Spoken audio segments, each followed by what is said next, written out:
Glória a Deus. Mais uma vez eu quero saudar a igreja como é prático, com graça, paz e misericórdia da parte do nosso Senhor Jesus. Amém. Hoje nós vamos falar sobre espírito forte, carne fraca. E o texto básico encontra-se em Mateus 26, 40 e 41. Aos internautas que nos assistem através do nosso site www.cristoviveflorianópolis.com.br, sejam todos vocês bem-vindos à Igreja Evangélica Cristo Vive. Aqui a paz dos desejantes. Aqui nós oramos e nós esperamos por fé, porque a palavra de Deus diz: o justo viverá por fé. E é esta fé que nós temos em nosso que nos faz fortes, que nos faz vencedores em todas as coisas.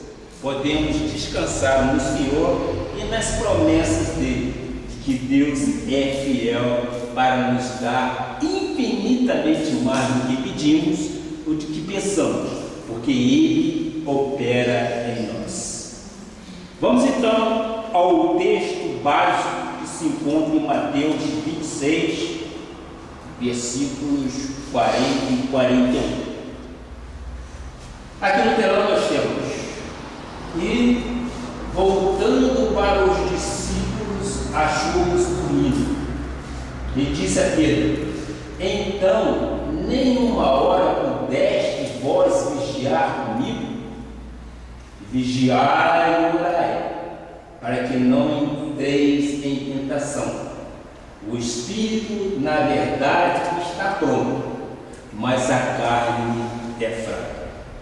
Que estas palavras abençoem os vossos corações.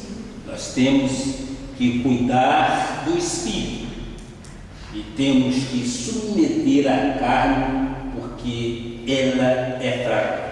Ela pode nos trair. Oremos ao nosso Senhor Jesus. Pai amado e Pai bendito, soberano Deus, Senhor de senhores, Rei de reis, estes 45 minutos que vamos ministrar neste momento, Pai, nós saímos a semear a Tua palavra, Pai, e eu faço crer que cairá em corações sedentos, corações que darão frutos a 30, a 60 e a 100 por um da semente. Ó meu Pai, eu quero te pedir agora, Pai, aquelas pessoas que aqui estão, ou através da internet, que ouvem e assistem esta palavra, Pai, recebam em seus corações como dádiva, Pai, e que possam, a partir deste momento, Pai, que é um momento de comunhão que nós estamos para com o Espírito Santo, aprenderem a orar pelas suas famílias, Pai, aprenderem a orar pela sua igreja, pelo pastor da igreja, Pai. É o que nós vamos aprender agora, em nome de Jesus. E todo o povo que crê nesta palavra, diga amém, amém, amém e amém. Meus amados irmãos, minha família espiritual, selo desse ministério apostólico, noiva de Cristo, nós podemos compreender que somos vencedores em Cristo Jesus. Nós entendemos que armas forjadas contra nós não podem prevalecer. Por quê? Porque nós temos a mente de Cristo. Nós temos um espírito de campeão. Nós não somos derrotados. Por quê? Porque o Espírito de Deus está em nós. E eu entendo que Deus, através deste estudo sobre a oração, quer despertar a sua igreja para que ela dê ouvidos ao que o Espírito diz e comece a dar prioridade a uma vida de oração.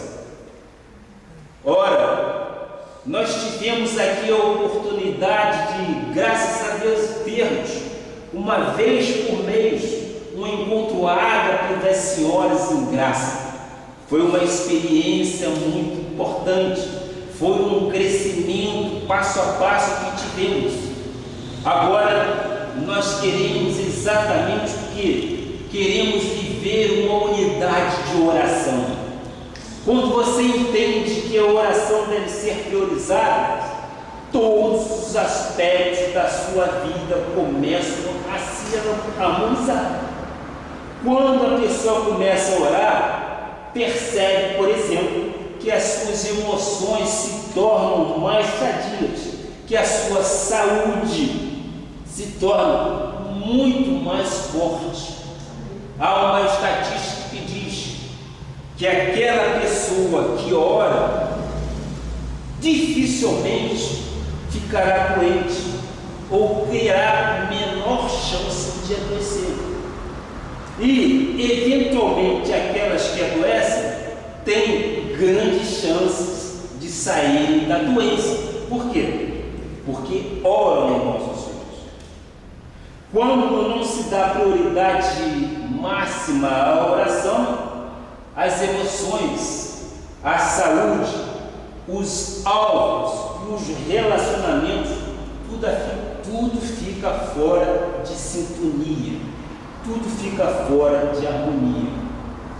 O nosso relacionamento horizontal, as relações que temos com a esposa, as relações que temos com o marido, com os amigos, com os familiares de um modo geral, sempre é consequência do nosso relacionamento vertical com Deus. Se nós orarmos constantemente, evidentemente o nosso relacionamento horizontal será muito melhor e muito mais fácil. Por quê? Porque estamos em comunhão com o Pai. Então, a partir do momento que busquemos a Deus, o nosso ponto de equilíbrio passa a ser perfeito. Ora, se a vida de oração está acertada, tudo mais se ajusta. Você passa a ter um viver alicerçado sobre a rocha que é Jesus. Agora, se as pessoas que não têm como prática a oração estão estabelecendo o quê? As suas vidas sobre a areia movediça. Um dia está bem, no outro dia está tudo mal. Um dia está tudo bem ajustado, no outro dia está totalmente desajustado. A vida de oração para nós que somos crentes de Jesus Cristo é fundamental para que tenhamos perfeita comunhão e para que tenhamos a harmonia constante para com o nosso Pai. Precisamos sim orar. Vamos orar pelas nossas famílias, vamos orar pelo pastor da igreja, vamos orar pela sua igreja, vamos orar porque precisamos desta comunhão com o Pai. Ora, aqui em Mateus 11, 28 e 29, nós vamos especificar isso. Vinde a mim todos os que estáis cansados e sobrecarregados, e eu vos aliviarei. Tomai sobre vós o meu jugo, e aprendei de mim, porque sou manso e humilde de coração, e achareis descanso para a vossa alma. Achareis descanso para a vossa alma. E a palavra diz: vinde a mim todos vós que estáis cansados e sobrecarregados, e eu vos aliviarei. Esta é a ponta máxima daquilo que nós precisamos. Ora, se há um fardo em minhas costas, se há um fardo nas suas costas, o que você tem que fazer? Ele só será aliviado se houver oração. Vocês concordam comigo? Amém? Só será aliviado se houver oração. Quando você começa a vivenciar a prática da oração, aprende com Jesus coisas que fora da comunhão com Deus não se aprendem. A sua alma encontra descanso e as virtudes de Deus são manifestadas na sua vida. que não se manifestariam se você tivesse uma vida sobrecarregada. Vinde a mim. É um apelo que nossos pais, todos aqueles que estiverem sobrecarregados, cansados, tiverem situações difíceis de serem resolvidas, nós temos que estar em comunhão e lançar sobre ele todas as nossas preocupações.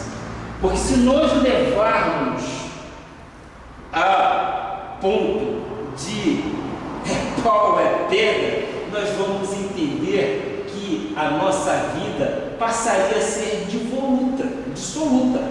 Se nós orarmos, nós temos aonde nos apegarmos para que seja resolvido nossas situações. Nós hoje estamos vivendo um exemplo muito grande aqui na igreja. E eu não me canso de dizer, eu louvo a Deus pela vida da irmã Adriana e filhinha que aqui estão. Mas a irmã está com uma situação difícil. Seu marido está internado num hospital pós traumas que teve num acidente. É uma situação difícil. Não é uma situação difícil? Para quem está acostumado a trabalhar no seu dia a dia, lá já se vão 26 dias. E é exatamente por oração que você tem que encontrar soluções para os seus problemas. É ali que você encontra então um ponto de equilíbrio. Porque não é fácil viver numa cama sem condições de levantar, porque ainda precisa de passar por cirurgias. Mas nós estamos vendo aqui, domingo após domingo, a nossa irmã e sua família aqui honrando o nosso Senhor Jesus. E eu tenho dito ao nosso irmão Luciano, fique firme, não se abala. Eu sei que são situações difíceis, mas Deus tem o controle absoluto desta situação. Amém. E Deus vai te tirar desta situação. Amém. Esta é a nossa oração. Amém. Nós temos que confiar no Deus que é capaz de remover qualquer situação. Amém. E nós temos que encontrar nesta posição espiritual exatamente o que? Nós temos que encontrar ali o ponto de equilíbrio. Eu imagino o que me passa na cabeça. Se não fosse crente a irmã, como ela estaria? Se ela não acreditasse em Deus conforme nós acreditamos e esperamos por fé que aconteça o melhor para a nossa vida, como é que ela estaria? Talvez se lamentando, se laboriando. Olha, eu acredito, mas graças a Deus, uma pessoa de equilíbrio, é uma pessoa de oração, uma pessoa que está firme e forte aqui na presença do nosso Senhor Jesus Cristo, buscando entre os santos que somos nós a comunhão. E isto é importante, porque isto vai fortalecer o seu íntimo, o seu coração, e isto vai dar força para que ela possa lutar. E é exatamente isso que eu gostaria, que nós orássemos um pelos outros, para que pudéssemos ter sim esta paz, esta situação, ou as situações num controle absoluto de tudo do mundo. Portanto, eu gostaria de dizer a você, não permitas que situações bloqueiem a sua vida de oração. Priorize o momento de comunhão com Deus.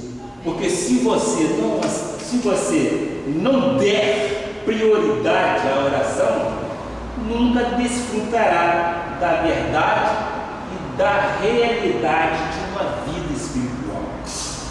Isaías 62, versículos 6 e 7, nos diz o quê? Sobre os teus muros, ó Jerusalém, os guardas, que todo dia e toda noite jamais se calarão. Vós, os que fareis lembrar do Senhor, não descanseis, nem deis a ele descanso até que restabeleça Jerusalém e a ponha por objeto objeto de louvor na terra. A oração promove o restabelecimento de valores que às vezes podem estar perdidos, às vezes podem estar enterrados no passado, como sonhos que nós muitas das vezes almejamos. No nosso projeto de vida vitoriosa, nós colocamos nossos sonhos, nós colocamos nossos desejos, nós colocamos nossas metas e nossas ambições. E esses sonhos têm que ser relembrados através das orações. Você simplesmente não pode esquecer na cabeceira ou no criado mudo da sua cama essas petições que nós colocamos, sim, colocamos no nosso projeto de vida vitorioso. Nós temos que orar, nós temos que interceder. A comunhão do Pai é necessária. Nós somos crentes em nosso Senhor Jesus Cristo. E para que nós mantenhamos esta comunhão, precisamos estar em oração. Pois bem, meu amado, se você tiver dificuldade de encontrar um padrão de oração evangélica, cria um modelo para você. Ora, você se lembra que um dos discípulos, quando esteve com Jesus terminou de orar e ele pediu ao nosso Pai: Senhor, ensina-nos a orar conforme o Senhor ensinou aos outros discípulos. Ora, aí o nosso Senhor Jesus Cristo simplesmente lhes deu uma receita. E qual foi o roteiro a ser seguido naquele momento? Vocês se lembram muito bem, é chamada oração dominical. Pai nosso que estás nos céus, santificado seja o teu nome. O pão nosso de cada dia dá-nos hoje. Perdoa-nos as nossas dívidas, assim como nós perdoamos os nossos devedores. E não nos deixeis cair em tentação, mas livra-nos do mal. É uma oração, é uma receita, é um roteiro que o nosso Senhor Jesus Cristo deixou aos seus discípulos. Isto então é um modelo a ser seguido, mas não quer dizer que toda vez que você orar, você tem que repetir estas mesmas palavras. A oração evangélica não tem nada a ver com uma reza. Por quê? Porque a reza é decorada. O Pai Nosso, a Ave Maria, o Credo, são rezas que já estão estabelecidas. Existem muitas religiões que oferecem a sua reza por escrito. A pessoa guarda aquela reza e repete. Mas Jesus disse que nós não deveríamos usar de vãs repetições. Então, meus amados, existe um modelo criado pelo nosso Senhor Jesus Cristo. Existe um modelo de oração estabelecido pelo Senhor, que somos chamados a orar. E eu aprendi na escola de capacitação da graça de Deus, lá na sede apostólica da Igreja Evangélica de Cristo Vive, Missão Apostólica da Graça de Deus, eu aprendi sim, e quero neste momento oferecer a você um roteiro para ser guardado na sua mente como se deve orar. Por que eu digo que eu aprendi na escola de capacitação? Lá no Rio de Janeiro, todo culto é uma aula. O culto é ministrado de uma forma em que nós somos alunos e o pastor é exatamente o mestre, o professor.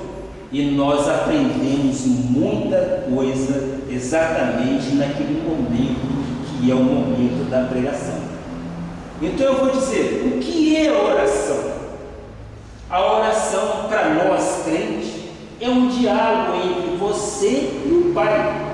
sabendo quem é o Pai, sabendo que é Filho, intercedendo por situações, chamando à existência coisas que não existem, como se já existissem.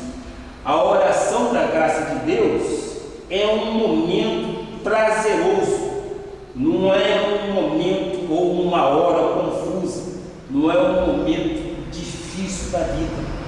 A oração é prazerosa porque nós descansamos no Senhor e nós vivemos por fé e sabemos que aquilo que a palavra diz será realidade em nossa vida, porque se não for por fé, nós não temos condições de agradar a Deus.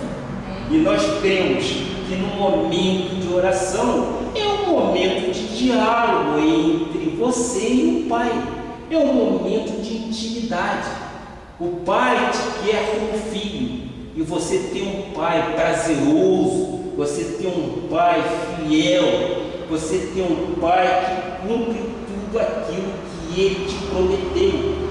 Basta que você tenha fé. E a fé, conforme diz a palavra, remove montanhas. Como então Jesus ensinou a orar? Ele disse em Mateus 6: vós orareis assim. Obviamente, exatamente o Pai Nosso. Não precisamos repetir o que ele disse na oração do Pai Nosso, mas devemos usar sim a estrutura da oração para que possamos então orar ao Pai. Quando ora e você diz Pai Nosso, nesta frase não está usando aqui uma frase repetitiva, pois sabes quem é o Pai, nós sabemos, graças a Deus, e o Pai conhece quem é o Filho. Então aí já começa a estabelecer uma relação amorosa e prazerosa na oração. Pai Nosso.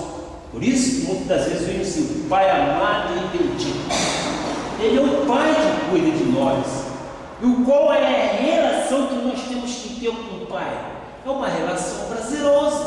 Não é uma relação de conflito. Não é uma relação de um déspota, de um pai castigador. Não. O Pai é amado.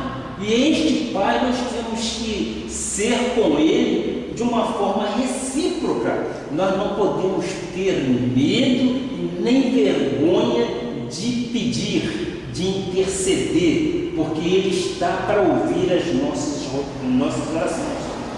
Ora, nós conhecemos as características e o caráter de Deus. Para isso, tem a estrutura do Salmo. Salmo 23 deve estar guardado na sua mente. Qual é a estrutura do Salmo 23? O Senhor é meu pastor. Ora, nós sabemos que o Senhor é o Jeová único. Nada me faltará. Quando nós dizemos nada me faltará, é exclusivamente definitivo, nada nos faltará. Todas as coisas nos serão acrescentadas. E Ele me faz, Ele me leva aos pastos de descanso, às águas tranquilas e de descanso. Ainda que eu ande pelo vale da sombra da morte, eu não temerei mal algum, porque Tu estás comigo. Essa é a estrutura. A Tua vara e o Teu cajado me consolam. E Ele diz: me protege, me consola, me protege e me guarda, afasta os lucros da minha vida. E quando nós oramos e pedimos a Deus que Deus coloque os Teus anjos que estão a nosso serviço para nos guardar de tudo quanto é mal, Deus coloca os anjos ao nosso serviço. Esses anjos estão ministrando por nós, nos guardando, nos esquadrinhando, nos tirando de situações difíceis. Quantos já passaram por situações que você viu, sim, a mão de Deus agir? Porque é um anjo que está ali te servindo. Ele está ali te guardando, meus amados. São anjos que não têm nenhuma referência experiência carnal, são anjos espirituais. Eu tenho vários exemplos, mas não vou entrar exatamente nos exemplos, mas nós podemos estar constantemente em comunhão com Deus. O orar sem cessar não quer dizer que você tem que estar orando de uma forma, digamos assim, aparente. O orar sem cessar, você pode estar orando no teu carro, você pode estar orando no ônibus, é você estar em comunhão. Basta que você tenha exatamente a estrutura da oração em tua mente.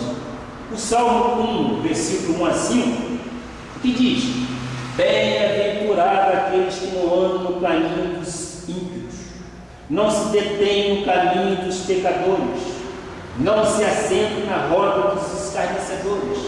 Por quê? Porque é filho de Deus. E quem é filho de Deus não se assenta em roda de escarnecedores. Vocês concordam comigo? Se essa estrutura está na sua cabeça, nenhum mal pode nos atingir. Por quê? Porque nós temos conhecimento de causa. Ele é como árvore plantada junto à corrente de águas, que no devido tempo dá o seu fruto, e cuja folhagem não murcha, e tudo quanto ele faz será bem sucedido. Os ímpios não são assim, são porém como a palha que o vento dispersa. Por isso, os perversos não prevalecerão no juízo, nem os pecadores na congregação dos justos. Amém? Amém. Esta é a sabedoria da oração.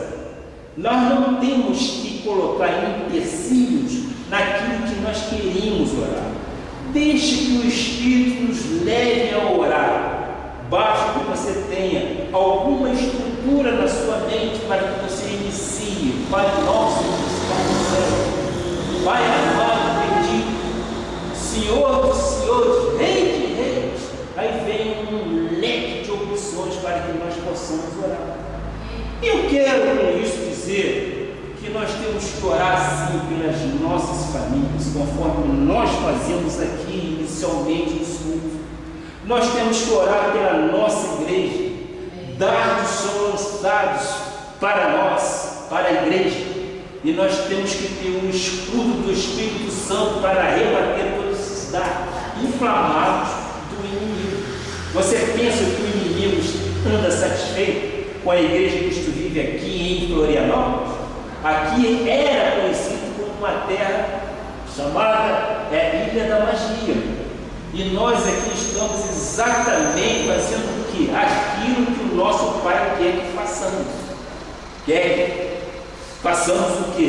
Quer exatamente que mostremos qual é o caminho que nos leva à salvação e qual é o caminho que nós devemos usar como pacto. É o pacto de superiores promessa. É uma nova aliança. E esta aliança nós queremos mostrar ao povo de Florianópolis. E eu muitas vezes digo, eu me considero um crente feliz, um crente sorridente, satisfeito, feliz mesmo, macário, como diz o hebraico. Sim, por quê? Porque eu me sinto feliz. Eu não carrego sobre mim nenhum fardo pesado. Eu não faço mais orações, eu não faço mais vigília, eu não subo mais aos montes, eu não faço mais nada disso, porque o nosso Cristo já fez tudo isto. E Ele, quando foi levado à cruz, Ele ali nos redimiu de tudo. O que nós temos que fazer o quê? É oferecer nossos corpos como sacrifício vivo ao Senhor, vivo e adorável ao Senhor. É isso que Ele quer. E quando Ele vê um crente feliz, um crente que tem um respaldo bíblico, ele se sente satisfeito. Não é um crente rotulado. Nós somos crentes em Jesus Cristo, nós somos pessoas inteligentes, nós somos pessoas com nossas faculdades mentais totalmente equilibradas, e nós sabemos discernir o que é do Espírito e o que não é do Espírito. E eu fico feliz em poder dizer alguma coisa com base na graça de Deus, porque esta graça me basta, e é esta graça que me faz feliz. Então, você vai ser alicerçado os seus pensamentos, porque sabe que o Pai possui um caráter inviolável, um caráter imutável. A sua promessa é imarcessível, ou seja, não muda de cor, é incorruptível, não se corrompe, não se destrói, não se corrói. Você começa a ter então uma vida de intimidade com Deus. Então, quando você diz, Pai nosso que estás no céu, santificado, aí você começa exatamente a abrir em sua mente uma estrutura de pensamentos para que você possa orar a Deus, orar de uma forma graciosa, não por obrigação. E eu quero simplesmente abrir um pequeno parênteses da honra e glória ao nosso Pai. Eu tenho um neto de 8 anos, e um neto que quando ora, a gente não vê nele uma oração decorada. A gente percebe que há alguma coisa diferente. E eu fico muito grato a Deus, porque é o nosso Deus que nos dá a palavra para que nós possamos entrar em comunhão com Ele. Conforme eu disse inicialmente, você tem medo de interpelar seu pai? Você tem medo de questionar seu pai? Você tem medo de pedir ao seu pai na carne? Ninguém de nós temos. Que dirá nós em relação ao Pai Celestial que cuida verdadeiramente de nós? Lançai sobre mim as suas preocupações. Ora, Ele está nos dando o quê? Ele está nos dando a paz que excede ao entendimento humano. No mundo tereis aflições, mas tem de bom ânimo. Quando você consegue estabilizar o seu aeroplano neste sentido, você consegue paz, você consegue felicidade, você consegue um bem-estar. E a melhor coisa da vida é você ter paz interior, porque você tendo paz interior, você começa a lutar contra as adversidades, porque quem te dá essa paz não sou eu, não é o teu vizinho. Quem te dá esta paz é o Pai Celeste. E essa paz, meu amado, ela excede qualquer entendimento que diz a palavra. Amém? E é desta forma que nós temos comunhão. Eu quero dizer, no versículo 10 de Mateus 6, versículo 10, diz lá, venha o teu reino, faça-se a tua vontade, assim na terra como no céu. Ora, meus amados irmãos, vamos falar um pouco sobre reino e a vontade do Senhor. Vamos entender primeiro o que é reino. O reino de Deus é a sua própria expressão, é a sua manifestação na nossa vida. O reino de Deus é a sua própria manifestação, a sua manifestação na nossa vida. Um dia perguntaram a Jesus, onde está o reino? Está aqui ou acolá? O que ele respondeu? Ele respondeu, o reino de Deus está dentro de cada um de vocês. Amém. Nós somos o reino e sacerdote, nós somos o reino do nosso Senhor Jesus Cristo. Amém. Ou seja, é a própria manifestação de Deus dentro de nós. Paulo definiu isso com clarividência em Romanos 14, versículo 17. Romanos, porque o reino de Deus não é comida nem bebida, não pode ser comida, mas justiça e paz, glória a Deus, e alegria no Espírito. Este é o reino de Deus. O reino de Deus é exatamente isso aí, é justiça, é paz, é alegria no Espírito Santo. Assim nós estaremos sempre reinando totalmente em vida. A vida do reino é composta exatamente disso que o versículo diz. Mateus 6,33 diz: buscai, pois em primeiro lugar o seu reino e a sua justiça, e todas estas coisas vos serão acrescentadas. O que é buscar o reino? É buscar uma vida de oração, é intensificar a relação com os valores da oração, da intercessão, da vida com Deus, para que a justiça, a paz e a alegria se manifestem na sua vida, para que você não ande ansioso, para que você não ande depressivo, para que você não ande angustiado, medroso ou intimidado, fraquejado em qualquer uma das situações de sua vida. Por quê? Diz a palavra: buscar em primeiro lugar o seu reino. Se o reino que nós estamos buscando, nós temos que ter a garantia do próprio Pai que as demais necessidades nos serão acrescentadas, meus amados. É só esperarmos nele que isto tudo será acrescentado. Por isso que eu disse lá no início: qual é a tua necessidade? Esta tua necessidade será acrescentada em nome de Jesus, porque é assim que nós cremos e é assim que nós entendemos. Então, como se busca o reino? Busca-se através da oração, do envolvimento com a vida de oração. Hoje em dia, há sim um negócio chamado a tirania da urgência. Há problemas que vão ocupando o lugar das coisas mais importantes da vida. Há, sem dúvida, coisas que devem ser ou receber prioridade, mas as pressões, os problemas, as ansiedades vão ocupando o lugar daquilo que deveria ter prioridade máxima, que é a vida de oração. Nosso dia a dia, o nosso corre-corre, a vida secular nos coloca exatamente em desarmonia com a vida de oração. Por isso que eu disse: priorize a sua oração. Não deixe que os problemas façam com que você fique fora do momento de oração. Você orando, você tem soluções para todos os seus problemas. Pode estar certo: o justo vive por fé. E é esta fé que está em nós que move montanhas.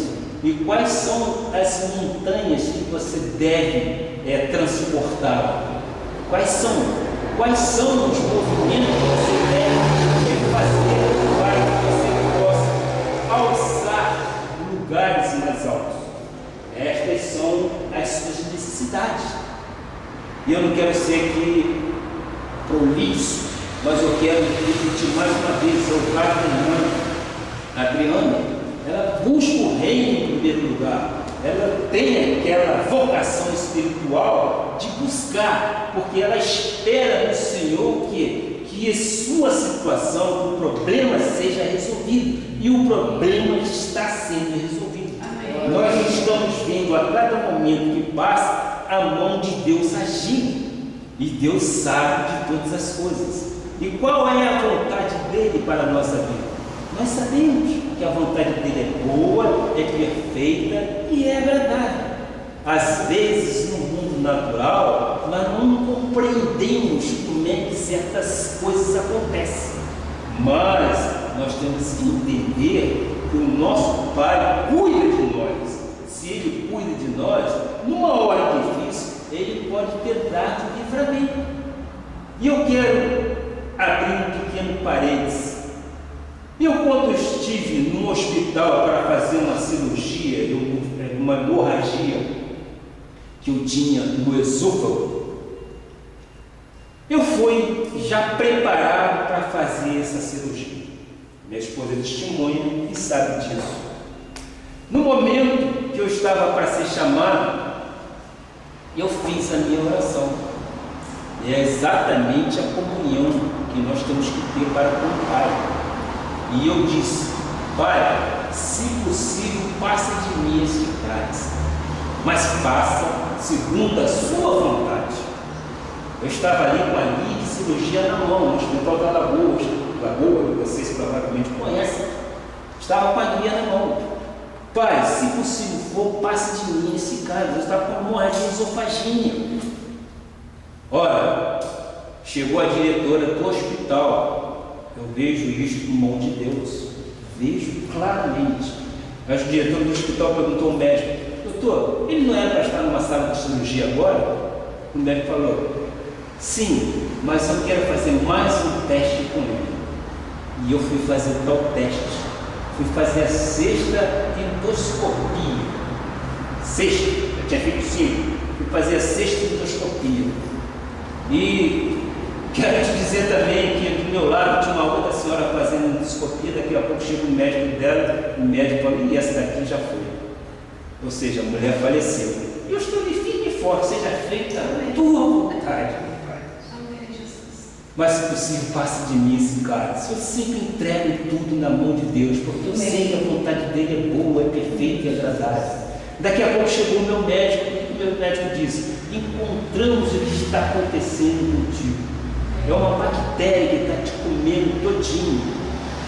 Olha, minha amada e meus amados irmãos, saí do consultório que eu antes estava para ser operado com uma receita. Eu guardo essa receita até hoje. Então, esta receita me medicou através de um remédio. Comprei esse remédio ali no Jardim Botânico, atravessando a rua. Comprei esse remédio, tomei uma colherzinha. Acabou a hemorragia, começou a limpeza. Não tive mais nada, estou aqui até hoje e não fui cortado pelo homem. Por quê? Porque a vida de oração é isso, meu irmão. Não quer dizer que você tem que sair orando, gritando. A oração deve ser exatamente verbalizada, deve ser falada. Mas você pode estar em comunhão com o Pai. E naquele momento eu vi Deus agir. Eu vi Deus agir nitidamente. Eu poderia ser aberto. E eu te pergunto: como é que se cuida de uma bactéria? Seria exatamente extirpando através de uma cirurgia? Não é. Eu ia ser aberto e ia continuar, no meu modo de entender, ainda para aquela bactéria. Mas Deus me deu o livramento, que na época eu gastei um valor muito pequeno, inexpressível. Inexpressível. Fui tratado, fui medicado, nunca mais, para a honra e glória do Senhor Jesus, nunca mais tive nenhum problema de hemorragia. Amém? E é desta forma que nós queremos ver exatamente a igreja de nosso Senhor Jesus Cristo, orando em comunhão. Ora pela igreja, ora pela sua família, ora pelo seu pastor. Precisamos das vossas orações. Então, quando se dá prioridade à vida de oração, a vontade do Senhor é feita. E a vontade, conforme eu disse, ela tem essas 3 características. Ela é boa, ela é perfeita e ela é agradável. E debaixo de oração, nós vamos experimentar exatamente o que é prazeroso para as nossas vidas. Eu te pergunto: é só vida financeira? Não. Muito pelo contrário. Coloque isso em sua mente. Se você tiver paz interior, se você vir Deus agir na sua vida, isso lhe dá uma segurança muito grande. Isso lhe dá uma paz interior muito grande.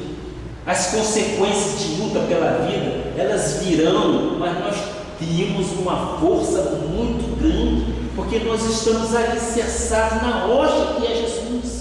E essa rocha não nos deixa titubear.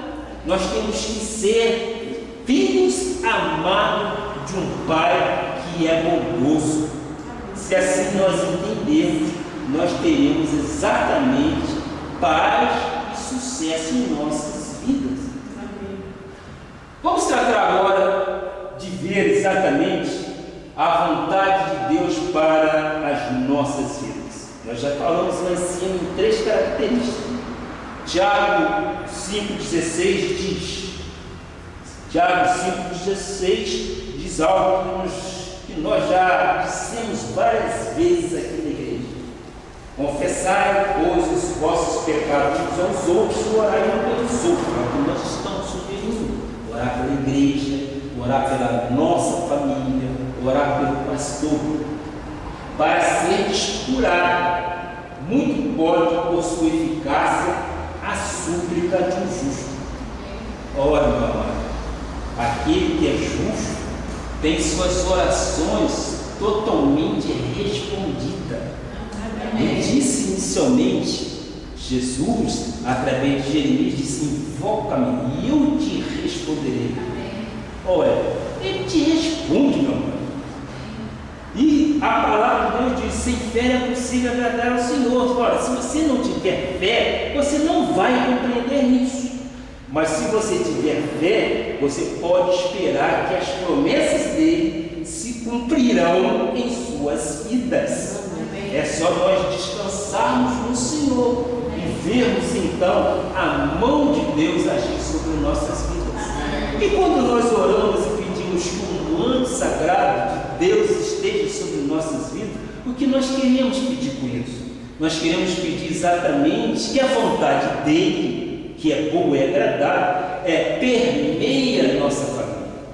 E quando você sai de casa e você sai confiante que sua família está guardada, você está tranquilo. Não há luta interior, não há questionamento nenhum.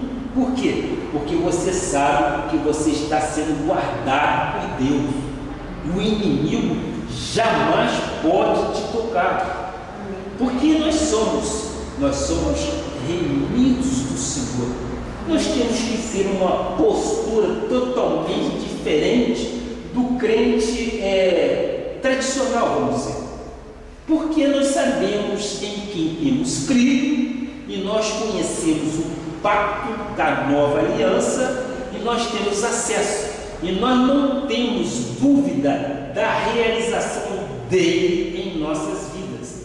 Eu disse no domingo passado, por isso nós temos muito mais responsabilidade do que o crente legalista. Por quê? Porque o véu foi rasgado. Não há em nossa vida nenhum mistério. Os mistérios já foram totalmente liberados para os santos dos santos. Amém. Nós temos acesso. E quando nós falamos com convicção da palavra. E a palavra diz que aquele que não vive na prática do pecado, Deus guarda, o maligno não toca. Amém. E nós não temos a prática do pecado, porque nós não nascemos para pecar. Nós nascemos para vivermos em novidade de vida. Nós outrora, ou seja, antes pecarmos, por ignorância, nós já nascemos em pecado, não é o que a Bíblia diz? Nós já nascemos em pecado. Quando nossos pais nos conceberam, nós nascemos em pecado. Foi através do Adão. O Adão foi exatamente o que colocou o pecado no mundo. Mas veio um que com o seu sangue nos redimiu de todo o pecado. E este foi Jesus Cristo. Foi aquele que remiu, foi aquele que derramou na cruz do Calvário o seu sangue. E é este que nós servimos. Nós não servimos a um Cristo, um Cristo carne. Nós servimos ao Cristo ressuscitado, porque Ele vive em nós, Ele mora em nós. Nós somos imagem e semelhança dEle. Muitas vezes nós erramos ao falarmos determinadas coisas, mas nós somos a imagem e semelhança de nosso Senhor Jesus Cristo. E se nós somos imagem e semelhança, nós temos que ser o quê? Luz sobre as trevas, não é isso, minha irmã? Nós temos que ser luz sobre as trevas. Tiago 5,16, vamos reforçar o nosso pensamento aí, da vontade de Deus. Tiago 5,16. Confessai, pois, os vossos pecados uns aos outros, orai uns pelos outros, para seres curados. Muito pode sua eficácia a súplica de um justo. Ora, vamos ver uma coisa interessante. Se não formos justos, ou seja, justificados espiritualmente, já estamos, mas se a nossa vida não estiver em linha com a palavra de Deus, se não vivermos a forma justa, não teremos eficácia nenhuma na oração. Por que a pessoa ora e não vê resultados na sua oração? Porque não vive como justo. A Bíblia Sagrada deixa claro isso em Tiago 26. Se alguém se põe ser religioso, deixando de refrear a língua, antes enganando o próprio coração, a sua religião é vã. Uma das coisas que nós temos que tomar muito cuidado é com a nossa língua. Se nós não guardarmos a língua do mal, se não somos perdoadores, se não somos éticos, se não somos não adianta orar. A oração só é eficaz quando é feita por um justo, porque senão ela se torna abominação para o nosso Jesus Cristo. É exatamente na hora da oração que as coisas se ajustam. Se não oramos, se não temos tempo para Deus, porque estamos no corre-corre do dia a dia, como é que as coisas podem se ajustar em nossas vidas? Nós temos que ter sim um tempo para a oração. Quando você ora, as arestas começam a ser totalmente aparadas. As dificuldades começam totalmente a ser sanadas da sua vida. O descanso, o repouso há no teu espírito, para que você possa laborear no seu dia a dia, na sua vida secular. Então, é orando sem cessar. Judas 20 diz: